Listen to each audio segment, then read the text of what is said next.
One of my best investments was investing in a pre-construction condominium unit downtown. And in this video, I'm going to be talking about how I got into investing in real estate with the hope that it inspires you to do the same.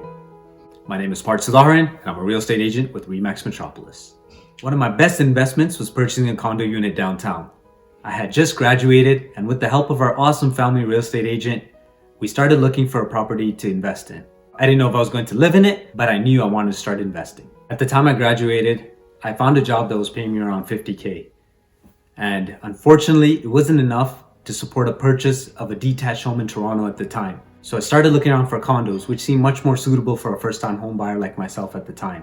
Upon talking to a real estate agent who I learned a lot from, he advised me that my best bet would be to purchase a pre-construction condo. Purchasing a property that wasn't built yet was something completely new to me and my family, but we decided to give it a shot anyways. So the process to buy a pre-construction condo was seamless. We would look at the different developments in Toronto and see what they had to offer. And once I liked the development, we would go into the sales office with a real estate agent, check out the floor plans, pricing list, and it was so easy to compare because all the information was right there in our hands. With all that information and the help of my real estate agent, it was very easy to decide which unit I wanted to purchase.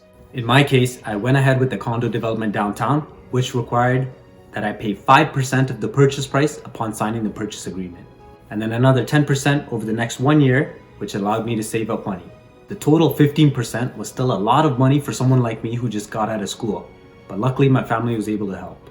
Once we confirmed our purchase, it was merely a matter of just waiting for the construction to be completed for occupancy.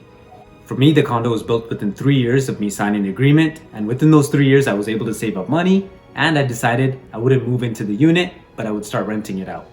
So once the condo was ready for occupancy, I went to see the unit for the first time with an inspector who completed the PDI, and that stands for pre-delivery inspection. And shortly after I received the keys, I was able to rent out the unit within 1 day of posting it up for rent online. From that, I learned that there was a high demand for condo units in downtown. So as I started renting, I came to realize that on top of my mortgage, there was also property taxes and maintenance fee that I was required to pay. Fortunately, the rental income was able to cover much of it. So as time went on, the rental rates increased. As tenants vacated and new tenants came in, I was able to increase the price of the rent to keep up with the market. So what's great about renting a condo is that it's fairly low maintenance. So when compared to a house, you might have to change the roof, the furnace, the boiler, the windows.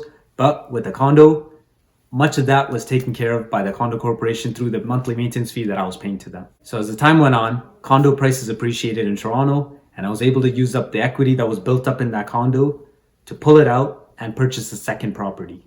Now, for those of you that are watching, imagine using this strategy to buy a new property and repeating this process over and over and over again. So I'm going to stop right there and leave that for you to think about. So that's it for today's video. If you are interested in buying pre-construction properties or have any questions related to real estate, feel free to give me a shout and I'd be happy to chat.